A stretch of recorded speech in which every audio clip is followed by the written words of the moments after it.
오늘은 7월의 첫 번째 주일입니다. 매년 7월의 첫 번째 주일은 우리가 맥주 감사절로 지키지요. 한 해의 절반에 딱 위치해 있는 절기가 맥주 감사절인데, 그래서 우리가 6개월 동안 지나왔던 일들을 하나님께 감사로 모아 올려드리고, 또 앞으로 6개월을 하나님께서 어떤 은혜로 우리를 만나 주실지 미리 감사를 선포하면서 하나님, 저와 함께하여 주시옵소서, 우리 교회와 우리의 가정과 함께하여 주시옵소서 고백하며 나아가는 절기가 이 맥주 감사절입니다. 이건 제가 이제 해석한 거고요. 사실은 성경에 보면 맥주 감사절을 미래 첫 열매, 미래 첫 수확, 그것을 하나님께 이렇게 올려드리는 것으로 표현을 하고 있습니다. 하나님께서 밀 농사를 짓게 하셨고 자라게 하셨고 열매 맺게 하셨으니 하나님 주신 은혜에 감사합니다 하면서 고백하는 것이 맥주 감사절이라는 것이죠. 그래서 하나님께서는 그 감사를 기억하고 감사를 표현하라라고 해서 특별한 날로 이 날을 만들어 주신 겁니다. 감사를 할 수 있기 위해서는 먼저 은혜가 무엇인지를 깨달아 알아야 됩니다. 그리고 그것을 그냥 흘려보내는 것이 아니라 기억하고 내 마음에 새기고, 그리고 그것을 표현할 때에 감사가 완성되는 겁니다. 그런데 참 이상하죠. 우리나라 말에도 이런 말이 있어요. 은혜는 물에 새기고 원하는 돌에 새긴다, 그런 말이 있죠. 우리가 받은 은혜가 있는데 그것은 흐르는 물에 쓸 수 있습니까? 써봐야 금방 지나가 버리죠. 우리가 받은 은혜들이 참 많은데 그것은 쉽게 흘려보내고 잊어버린다는 얘기예요. 이에 비해서 우리에게 어떤 상처가 있다든지 아픔이 있다든지 서운함이 생기면 그것을 마음에 꼭 붙잡고 내 인생을 살아가며 그것을 놓지 않고 붙들고 사는 그런 모습을 이야기하는 것입니다. 우리가 기억해야 될 것 깜빡깜빡 까먹고, 또 정말 중요할 때에 딱 생각나야 되는데 그게 안 생각나면 우리가 그런 모습을, 그런 현상을 건망증이다라고 표현을 합니다. 여러분들은 건망증 있으십니까? 없으십니까? 어떤 분이 그런 얘기 하시더라고요. 핸드폰을 냉장고에 넣어놓고 하루 종일 찾았대요. 나중에 누가 냉장고 열고 찾아준 거예요. 엄마, 왜 핸드폰을 뭐 얼릴 일이 있어? 이러면서 이제 냉동실에서 꺼내주고. 또 어떤 분이 질세라 이렇게 얘기를 하더라고요. 말도 하지 마. 나는 핸드폰을 손에 들고 계속 집을 찾아 다녔다는 거예요. 핸드폰 손에 들고. 냉장고에 넣은 것보다 더 해요. 그런데 어떤 사람이 또 얘기합니다. 그건 아무것도 아니야. 나는 핸드폰이 없어져가지고 우리 아들한테 전화를 했잖아. 내 핸드폰 어딨냐고. 그랬더니 엄마 뭘로 전화하셨어요? 그러더라는 거예요. 핸드폰을 들고 전화를 하면서도 핸드폰을 찾고 있는 그 건망증은 도대체 어떻게 하면 좋겠습니까? 저도 깜빡깜빡하는 게 있어서 다이어리에다가 이제 꼭 깨알같이 적어 놓습니다. 일정을 적어 놓고 또 생각나는 것들을 적어 놔요. 그런데 문제는 가끔 이거를 교회 어디엔가 놔두고 이제 막 찾아다니는 거예요. 도대체 어디다 뒀지? 그래서 나중에 찾은 적이 한두 번이 아닙니다. 우리에게 이렇게 기억에 대한 그 연약함이 있어요. 그래서 사람은 망각의 동물이다라는 그런 이야기도 합니다. 그런데 이런 것은 사실 자연스러운 거예요. 나이가 들고 그러면 기억력도 점점 사라지고 또 깜빡깜빡하고 건망증도 생기는 거 당연한 일입니다. 그러나 오늘 다윗은 우리에게 얘기해요. 다른 거 다 잊어버려도, 다 기억이 사라질 수도 있어도 이것은 잊지 말고, 이것은 기억하고, 이것은 새겨야 한다, 마음에 새겨야 된다 하면서 우리에게 강력하게 말씀하시는 것이 오늘 우리가 읽은 본문 말씀 시편 103편의 말씀입니다. 다윗이 얘기합니다. 다른 사람에게 얘기하는 것도 아니에요. 바로 자기 자신에게 얘기해요. 내 영혼에게 얘기를 해요. 하나님이 베푸신 은혜, 하나님이 베푸신 은택이 있는데 그것을 송축해라 하면서 마치 남에게 말하는 것처럼 자기 자신에게 명령하듯이 말하면서 이 감사의 시를 고백하고 있습니다. 이 시편 103편에는 송축하라는 그런 말씀이 7번이나 반복되고 있어요. 송축한다는 게 뭡니까? 여호와 하나님께 감사하고 그리고 찬송하고 영광 돌리는 거예요. 감사하는 것 여러분 아실 거고 찬송하는 것도 아셔요. 그런데 영광 돌리는 건 또 뭡니까? 우리 영광이라는 단어를 생각하면 좀 애매모호하게 들릴 수 있어요. 그런데 제가 우리 초등학교 아이들에게 영광 이것을 설명할 땐 이렇게 설명하고 싶어요. 그 사람을 반짝반짝반짝 빛나게 해드리는 거. 이해하기 쉽죠? 그 사람을 반짝반짝 빛나게 해드리는 거. 그게 그분에게 영광 올려드리는 겁니다. 다윗이 어떻게 하나님께 감사와 찬양으로 영광 돌리는지 1절 말씀에서 소개합니다. 우리 1절을 같이 읽겠습니다. 내 영혼아 여호와를 송축하라. 내 속에 있는 것들아 다 그의 거룩한 이름을 송축하라. 아멘. 먼저 말해요. 내 영혼아 송축해라. 하나님께 영으로, 하나님께 우리 영으로 만나잖아요. 영으로 하나님께 송축해라 라고 하나님께 감사하고 영광 돌리라는 얘기예요. 그런데 그것뿐만이 아니더란 말이에요. 오늘 말씀 보니까 내 속에 있는 것들아, 내 속에 있는 모든 것들이 다 하나님께 송축해야 된다는 말이에요. 내 속에 있는 것 뭐가 있습니까? 내 속에 있는 거 하면 오장육부가 생각날 수도 있지만 그걸 얘기하는 것이 아니라 나의 의지, 나의 감정, 나의 생각, 나의 뜻 모든 것을 끌어모아서 그것을 하나님께 영광 돌리고 송축하는 일에 집중해야 된다라는 것을 말하고 있습니다. 이런 모습으로 하나님께 영광 돌리고 하나님께 감사하고 하나님께 찬송하라는 것이 다윗이 자기에게 그렇게 강력하게 외치는 말씀입니다. 다윗은 왜 이토록 힘주어서 하나님의 이름을 송축하라고 말하는 걸까요? 그것은 다윗은 하나님의 베푸신 은혜가 무엇인지 너무 잘 알고 있었기 때문에 그렇죠. 다윗이 어떤 사람이에요? 목동이었어요. 그런데 골리앗을 물리쳤어요. 한 나라의 아주 유명한 사울 왕을 어깨를 견줄 만한 그런 사람으로 하나님이 순식간에 세우셨어요. 그러다 사울에게 쫓김받고 광야에서 얼마나 고생을 했습니까? 그러나 결국 하나님께서는 그를 이스라엘의 왕으로 세우시는 그런 은혜를 경험했죠. 그 삶의 모든 여정 속에서 경험한 것들이 참 많아요. 은혜가 참 많아요. 그러니 다윗은 하나님을 송축하고 하나님을 경외하고 하나님께 영광 돌리는 그 감사의 고백을 그냥 아름답게 드릴 수 있었던 것이죠. 그만큼 받은 은혜가 컸기 때문에 그래요. 그러나 받은 은혜가 컸다고 감사하는 것 아니에요. 그 은혜가 흘러가 버리면 아무 소용없습니다. 다윗은 그것을 붙잡았어요. 그것을 기억했어요. 그래서 2절과 같이 말합니다. 우리 2절 말씀 같이 읽습니다. 내 영혼아 여호와를 송축하며 그의 모든 은택을 잊지 말지어다. 잊지 말지어다. 기억해라 라는 거예요. 은택이라는 게 뭘까요? 은택은 쉬운 말로 하면 하나님의 우리에게 베푸신 선한 모든 것을 얘기하는 거예요. 일상생활을 살면서 아니면 특별한 일을 경험하면서 그러면서 우리에게 이거 하나님의 은혜구나, 하나님께서 나에게 주신 선물이구나 라고 느껴지는 그 모든 것들을 은택이라고 하는 것인데요, 다윗이 얘기하죠. 그것을 잊지 말으라고, 그것을 기억하라고, 그것을 새겨 넣으라고 그렇게 말씀합니다. 그래야지 감사로 나아갈 수 있는 거예요. 그래야지 흐르는 물에 새겨 넣은 이름처럼 되지 않는 거예요. 마음판에 바짝 새기고 그것을 하나님께 감사로 고백하라는 겁니다. 이거 다윗에게만 해당되는 말이 아니겠죠. 다윗이 자기 자신에게 말하는 것이지만 이 말씀은 우리에게도 적용돼야 될 말씀인 줄 믿습니다. 사실 신약 구약 성경에 감사라는 단어가 178번 등장을 한대요. 그만큼 많이 감사라는 표현이 그렇게 많이 나온다는 거예요. 심지어 우리가 잘 아는 데살로니가전서 5장 18절 말씀은 어떻게 말씀하고 있습니까? 우리 같이 읽어보겠습니다. 데살로니가전서 5장 18절입니다. 시작. 범사에 감사하라. 이것이 그리스도 예수 안에서 너희를 향하신 하나님의 뜻이니라. 아멘.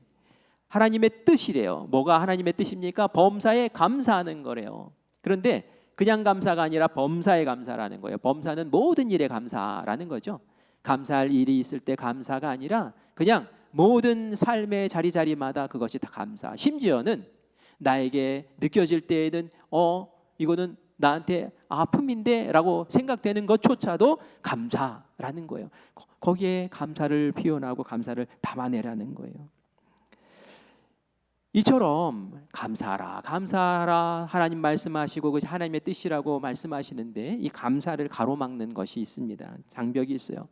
뭘까요? 그것은 감사할 수 있는 은혜를 은혜로 깨닫지 못하게 하는 것입니다. 은혜에 대한 망각이에요. 은혜를 알지 못하는 거예요. 하나님께서 베푸신 은택을 은혜로 받지 못하고 그걸 놓쳐버리는 거예요. 그러면 감사할 수가 없는 거죠. 미우라 아야코라는 일본의 작가가 있습니다. 이 사람이 굉장히 유명한 기독교 작가인데요. 빙점이라는 책을 쓴 사람인데 이 사람이 처녀 때에 병을 앓았어요. 폐결핵을 앓았어요. 폐결핵. 폐병 걸리면 옛날에는 약이 없어가지고 그렇게 고생을 했잖아요. 그런데 또 척추까지 안 좋았어요. 이 두 병을 가지고 13년 동안을 고생을 합니다. 그런데 그 병을 투병하면서 하나님을 만나게 돼요. 예수님을 만나게 돼요. 그래서 기독교인이 됩니다. 그리고 믿음의 동반자를 만나게 되는데 그 남자를 만나게 되는데 그 남편 될 사람이죠. 이 사람이 5년 동안을 기다려줬어요. 옆에서 병 간호해주고 격려해주고 하면서 5년 동안을 지지해줬어요. 그리고 나서 결국은 결혼을 합니다. 미우라 아야코가 얼마나 감사한지 아이고 내 곁을 지켜주고 내가 아플 때에 나를 격려해주고 보통 아프면 포기하잖아요. 우리 여기서 그만인 것 같아 이러잖아요. 그런데 끝까지 지켜주고 같이 신앙 안에서 같이 이렇게 격려해주고 사니 결혼하고 나서 마음이 너무 감사한 거예요. 그때 감사가 막 풍성한 거예요. 근데 이게 웬일입니까? 몇 년을 지나면 시간이 흐르면서 그 감사가 온데간데 사라진 거예요. 그러면서 화를 내고 있고 짜증내고 있고 싸우고 있고 이런 자기 자신의 모습을 기도하다가 발견해요. 그러면서 이렇게 하나님께 기도를 하게 됩니다. 하나님, 은혜에 익숙해지지 않게 하여 주시옵소서. 하나님, 은혜에 익숙해지지 않게 하시옵소서. 분명히 그게 은혜였는데 너무 일상이 되어다 버리니까 그게 마치 그냥 당연한 일상처럼 느껴지고 감사로 느껴지지가 않더라는 거죠. 감사를 가로막는 것은 은혜를 은혜로 보지 못하게 하는 그 느슨함입니다. 우리가 감사에 대한 은혜에 대한 눈을 떠야 될 줄 믿습니다. 제가 목회 초년생 때에 교회를 개척했어요. 지원을 받고 교회를 개척했어요. 저는 교회를 다른 교회에서 이렇게 지원해 주는 것을 그냥 당연한 걸로 생각했어요. 하나님의 일을 하고 하나님의 교회를 짓는데 당연히 지원해 주고 그래야지. 그런 마음 있잖아요. 그래서 그 당시에는 뭐 감사하죠. 그런데 이 감사가 느슨해지고 이제 뭐 정말 강물에 흘러가는 것처럼 나중에 잊혀지더라고요. 근데 제가 담임 목사가 되고 목회를 하면서 야, 이게 굉장한 일이었구나 그런 생각이 들었어요. 한 교회가 예정에도 없던 다른 교회를 건축하는 일에 빚을 내서 그것을 지원해줘서 교회를 개척하게 해준다라는 것은 말이죠. 이거 쉬운 일이 아니에요. 그리고 그 당시가 IMF 때였어요. 여러분 IMF 아시잖아요. 그때 금리가 얼마나 높습니까? 막 회사들이 도산하고 금리는 엄청 높고 그런데 은행에서 빚을 내서 그걸 대출을 받아서 건축하라고 지원해 주셨어요. 나중에 담임 목회 하다가 그걸 알게 된 거예요. 그 마음을 알게 되더라고요. 이게 쉬운 일이 아니었구나. 그 교회 교인들에게 감사했고 그런 결정을 내려주신 그 기획위원들에게 감사했고 또 그렇게 이끌어주신 하나님께 감사하고 그래서 나중에 늦은 때에 그 감사를 고백하고 감사를 표현했던 그런 기억이 있습니다. 여러분, 우리의 일상 가운데 금방 조금만 무너지면은 마음 아프고 괴로운 일들이 너무 많지 않습니까? 이 건강 잠깐만 무너져도 얼마나 힘들고 어려워요. 우리 자녀가 갑자기 질풍노도의 시기에 접어들면 또 이것도 얼마나 막막합니까? 평범한 일상 같았는데 그 하나가 살짝 무너지기만 해도 그냥 아파요. 뭐예요? 우리 일상에 있는 이 평범한 감사, 그 은혜를 우리가 놓치고 살면 안 된다는 것이죠. 감사를 가로막는 그것, 은혜를 은혜로 보지 못하게 하는 그것을 우리가 오늘 이 시간 깨쳐버리고, 하나님 이것도 감사, 저것도 감사, 심지어는 내 뜻대로 되지 않은 것조차도 감사라고 고백할 수 있는 우리가 되기를 간절히 바랍니다. 여러분, 내 뜻대로 되지 않아서 감사, 그게 가능하세요? 지금은 가능하지 않더라고요. 내 뜻대로 안 됐을 때 막 속상해요. 그런데 몇 년 지나서 이렇게 돌아보면, 그때 내 뜻대로 안 돼서 하나님께서 이렇게 돌아서 좋은 길로, 더 좋은 것으로 인도해 주셨네 라는 것을 알게 돼요. 그러므로 범사에 감사해야 되는 거예요. 내 뜻대로 되어줘서 감사, 내 뜻대로 되지 않아서 더 감사. 감사를 자꾸 찾아내는 그러한 영의 눈이 열리시기를 간절히 축원합니다. 어떻게 하면 하나님의 은혜를 잊지 않을 수 있을까요? 하나님의 은혜를 계속 반복하고 기억하고 마음에 새겨 넣는 것, 감사의 눈을 여는 것, 그것이 감사할 수 있는, 하나님께 은혜를 잊지 않는 위한 방법입니다. 시편 103편에도 다윗이 여호와의 내 영혼아 여호와를 성축하라, 이 뻔한 이야기, 이 간단한 고백을 7번이나 반복을 해요. 왜 7번이나 반복합니까? 새겨 넣으려고 하는 거예요. 하나님 기억하고, 하나님 성축하라고, 하나님 성축하라고, 하나님 성축하라고.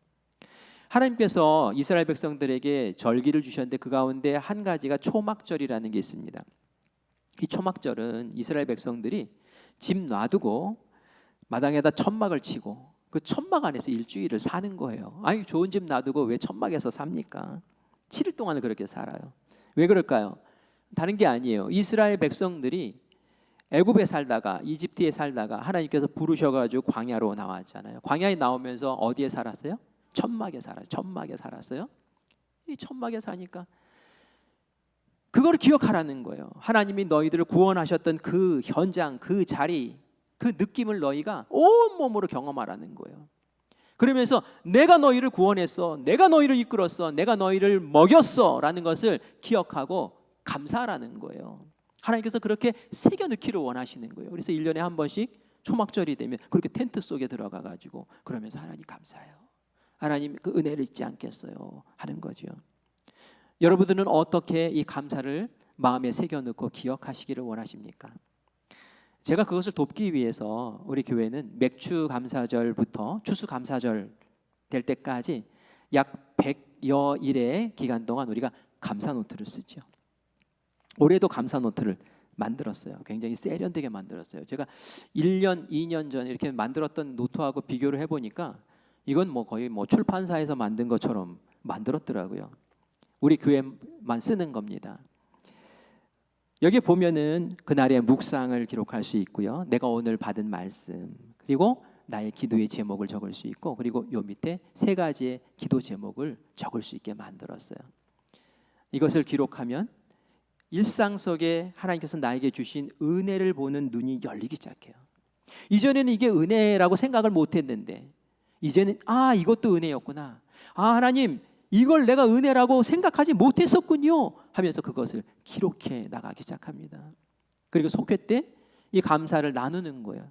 다른 사람에게 나누고 나는 이런 감사를 했어요 하면서 그 감사가 내 마음 가운데, 그 은혜가 내 마음 가운데 새겨지기 시작합니다. 그러면 그것이 잊혀지지 않는 거예요. 그리고 그것을 하나님께 감사로 고백할 수 있게 되는 것이죠. 이 안에 우리가 365일 동안 계속 암송할 성경 말씀, 2026년도 암송 말씀도 여러분들 보시라고 기록을 해놨습니다. 우리 교회만 보는 거예요. 좋죠? 여러분 이걸로 꼭 도전해 보시기를 바랍니다. 꼭 하셔요. 승리하시기를 바라요. 다윗이 오늘 시편에서 여러 가지 하나님께 이런 은혜 감사합니다, 저런 은혜 감사합니다 하는데 다윗이 고백한 감사의 제목들을 한번 보도록 할까요? 우리 3절, 4절, 5절 말씀입니다. 같이 읽겠습니다. 시작. 그가 내 모든 죄악을 사하시며 내 모든 병을 고치시며 내 생명을 파멸해서 속량하시고 인자와 긍휼로 관을 씌우시며 좋은 것으로 네 소원을 만족하게 하사 내 청춘을 독수리같이 새롭게 하시는도다. 아멘. 아멘. 다윗이 6개의 동사로 그 감사를 표현하고 있어요. 처음에 뭐예요? 하나님의 은혜를 감사하는데, 첫 번째는 죄를 사해 주셔서 감사. 죄 사해 주셔서 감사해요. 두 번째는 병 고쳐 주셔서 감사. 세 번째는 생명을 속량하셔서, 내가 죽을 수밖에 없는, 지옥 갈 수밖에 없는 죄인인데 그것을 속량해 주시고 천국 갈 수 있는 자녀 되게 하셔서 감사. 인자와 긍휼의 관, 심판받고 징계받아야 되는데 인자하심과 긍휼을 베푸셔서 관을 씌우셔서 나 같은 목동이 이스라엘 왕 되게 하신 그것도 감사. 나에게 많은 소원이 있는데 그 소원을 하나님께서 만족스러운 것으로 채워주셔서 감사. 그리고 날 새롭게 하시는 은혜를 베풀어 주셔서 감사. 이런 감사들을 쫙 기록을 하고 있습니다. 여러분들도 이런 감사들이 있으실 줄 믿습니다. 그리고 그것을 감사로 고백하시기를 바라요. 근데 열거한 이 감사 가운데 가장 앞에 있는 감사가 뭡니까? 그것은 모든 죄악을 사하시는 것에 대한 감사였어요. 죄 사함에 대한 감사였어요. 다윗이 여러 가지 감사의 제목인데 왜 죄 사함의 감사를 제일 앞에 세웠을까요? 그것은 다윗에게 가장 강력하게 다가온 감사였기 때문에 그럴 거예요. 다윗이 죄 지은 것 이렇게 하면 우리가 딱 떠오르는 것 있잖아요. 바세바, 딱 생각나요. 바세바. 그 바세바와 간음을 했어요. 그 간음을 감추기 위해서 바세바의 남편 우리아를 족진에 보내서 죽였어요. 살인죄, 간음죄 다 지었어요. 이 정도 지으면 하나님으로부터 떨어지고 지옥 가야 되는 것이 마땅해요. 그러나 하나님께서 그 죄를 깨닫게 하시고 나단 선지자를 알게 하시고 그리고 나서는 눈물로 통곡하며 회개하게 하시고 결국은 그를 긍휼과 인자하심으로 다시 품어주시고 이스라엘의 왕 노릇 계속 할 수 있도록 다시 한번 배려해 주시고 기회해 주신 하나님을 이 다윗은 너무나 잘 알고 있기 때문에 그 많은 조건들 그 앞에 죄사해 주셔서 감사하며 그 감사를 고백한 줄 믿습니다. 그런데 말이죠, 이 다윗의 감사가 다윗의 감사로만 끝나는 게 아니라 우리의 감사가 되어야 될 줄 믿습니다. 우리도 많은 감사의 제목들이 있을 거예요. 그러나 그 감사 가운데 가장 앞세워야 될 감사가 무엇이냐? 그것은 바로 예수님 십자가 사랑 그 은혜인 줄 믿습니다. 우리가 이런저런 거 가지면 뭐 하겠어요? 세상에서 많은 거 쌓아두면 뭐 하겠어요? 그거 다 놓고 지옥 가면 끝인데 뭐 하겠어요? 예수님께서 이 땅에 오신 이유가 뭡니까? 하나님께서 우리를 사랑하셔서 너희 죄진 모습으로는 천국에 올 수 없으니 그 모든 죄에 예수님이 대신 지고 생명 바쳐 너희 구원해서 천국 백성 되게 만들고 이 세상에서도 나와 동행하며 하나님의 자녀로 살 뿐만이 아니라 영원한 천국에서 나와 함께 영원히 살자라고 예수님 보내준 줄 믿습니다. 우리의 죄 때문에 우리를 사랑하셔서.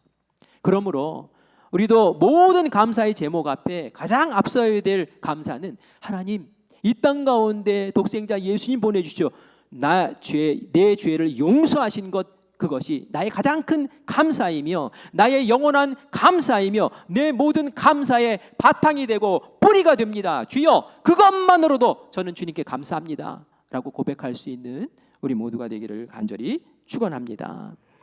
시편 103편 14절 말씀을 같이 읽어볼까요? 같이 읽습니다. 이는 그가 우리의 체질을 아시며 우리가 단지 먼지뿐임을 기억하심이로다. 아멘. 이 말씀이 저에게는 마음에 이렇게 와닿더라고요. 뭐라고 말씀하십니까? 하나님이 우리를 아신대, 우리의 체질을 아신대요. 어떤 체질이요?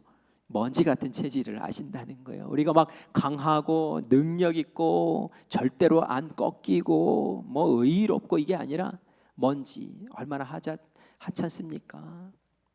쉽게 포기하고 쉽게 좌절하고 쉽게 낙심하고 실망하고 이런 연약한 모습 하나님이 아신다는 거예요. 아시기 때문에 긍휼을 베푸시고 인자를 베푸시면서 우리에게 한없이 사랑과 은혜로 우리를 품어주시는 하나님이 우리에게 너무나 감사한 분이신 줄 믿습니다. 우리가 다른 것은 다 있더라도 기억이 가물가물해지고 건망증이 있어서 깜빡깜빡 하더라도 다윗이 송축해라 송축해라 기억해라 라고 했던 그 하나님의 은택 하나님의 은혜는 우리 마음판에 새기고 늘 주님께 감사하며 나아가는 우리 사랑하는 성도님들 되시기를 간절히 축원합니다. 마지막으로 한 가지만 더 말씀드리고 마치려고 해요. 감사, 은혜를 알았어요. 그리고 그것을 기억했어요. 마지막 단계, 그게 뭘까요? 표현하는 겁니다. 감사를 표현하는 것. 감사를 표현할 때 그것이 진짜 감사가 되는 거예요. 사실 감사라는 게 뭐예요? 받은 은혜에 대해서 감사로 드러나게 하는 것이 감사 아니겠습니까? 드러나게 해야 되는 거예요. 누가복음 17장 말씀을 제가 감사절 때 자주 인용을 하는데요. 누가복음 17장에 보면은 10명의 문둥병자가 나오잖아요. 나병 환자가 예수님 찾아와요. 가까이 갈 수가 없어서 저 멀찌감치해서 예수님 하고 막 소리 지릅니다. 우리를 구원해 주세요. 우리 좀 고쳐 주세요. 하면서 막 소리를 질러요. 예수님이 그 모습 보시면서 아 이거 부정한 것들 저리 가 하지 않고 내가 너희들 고쳐 줄게. 지금 제사장에게 가서 너희들 몸을 보여줘라 라고 말해요. 몸을 보이라는 얘기는 제사장이 그때 병이 들었는지 병이 나았는지 판단할 수 있는 그런 권위를 제사장이 가지고 있었기 때문에 내가 고쳐줄 테니까 제사장 앞에 가서 너희들 나았다라고 판정받고 이제 행복하게 살라는 거예요. 이 말을 믿었어요. 사실 예수님이 이 말씀하실 때 몸에 낫지 않았어요. 몸에 나병이 그대로 있었어요. 그런데 그 나병의 몸으로 제사장에 갑니다. 이 사람들의 믿음이 대단한 거예요. 안 나오면 어떡해요? 그런데 가는 길에 싹 낫더란 말이에요. 예수님이 그 믿음을 보신 거예요. 정말 이 사람들이 믿음이 있구나. 그러면서 나은 모습으로 제사장에게 보였고 제사장이 그 모습을 보고는 너희들 깨끗하게 나았으니 이제는 행복하게 가족과 함께 살아도 되겠구나 하고 선언을 해줍니다. 그러자 이 사람들이 집으로 돌아가게 되지요. 여기서 이야기가 끝났으면은 치유의 역사로 끝나버렸을 거예요. 그러나 이야기는 여기서 끝나지가 않아요. 그 10명 가운데 한 사람이 예수님을 찾아옵니다. 예수님에게 쫓아왔어요. 그리고 나서 예수님 앞에 엎드려서 예수님 감사해요. 저를 이렇게 낫게 해주셔서 너무 감사해요. 감사를 표현하더라는 거예요. 예수님께서 물어보세요. 야, 너만 나았냐? 다른 9명은 안 나았냐? 그들도 나았을 텐데. 이 말은 뭐예요? 왜 너만 왔냐? 무슨 뜻입니까? 왜 너만 감사를 표현하지? 다른 사람들은 은혜를 입고 다 감사할 텐데 왜 그들이 감사를 모를 리가 없는데 왜 감사를 나에게 표현하지 않지? 물어보시는 거예요. 여러분 하나님 앞에 감사하십니까? 하나님 베푸신 은혜가 있습니까? 여러분 표현하셔야지 완성되는 거예요. 예수님께서 그 모습을 보시고 기뻐하시면서 칭찬하시고 그리고 이 사람에게 너 몸 나았지? 내가 네 영혼도 고쳐줄게. 너에게 구원을 주마 하면서 천국 갈 수 있는 복까지 허락하신 줄 믿습니다. 나병 고침 받았어요. 건강해졌어요. 그러나 시간 지나면 다시 아파요. 몸 늙어요. 결국은 죽어요. 그러나 하나님께서 감사의 선물로 또 베푸신 그 은혜, 그 영원한 선물은 영원히 가져갈 선물이에요. 사실 그 사람이 감사합니다라고 고백했던 것보다 하나님께서 덤으로 주셨던 그 복이 더 큰 복인 줄 믿습니다. 누가 그런 복을 받습니까? 감사를 감사로 알고 감사를 감사로 기억하고 감사를 표현하고 하나님 감사합니다 라고 나아갈 때에 하나님께서 감사하는 종을 통하여 역사하시는 줄 믿습니다. 오늘 우리가 짧은 말씀을 보았어요. 이 말씀을 보고 들으며 정리하시기를 바라요. 하나님 나에게 영의 눈을 열어주셔서 은혜가 은혜인 줄 알게 하시고 그것을 마음에 새겨 감사의 제목으로 삼게 하시고 그리고 나아가 감사를 고백할 수 있도록 주님 저를 이끌어 주시옵소서. 오늘 말씀의 핵심이 바로 이겁니다. 끝까지 나가시는 거예요. 감사의 완성까지 나아가시기를 간절히 축원합니다.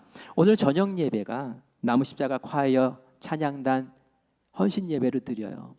나무십자가 콰이어 또 같이 모여서 이렇게 찬양하면서 우리 받아주세요 하는 예배로 끝나는 게 아니라 그 예배가 감사의 자리가 되기를 원합니다. 감사의 고백의 자리가 되기를 간절히 바랍니다.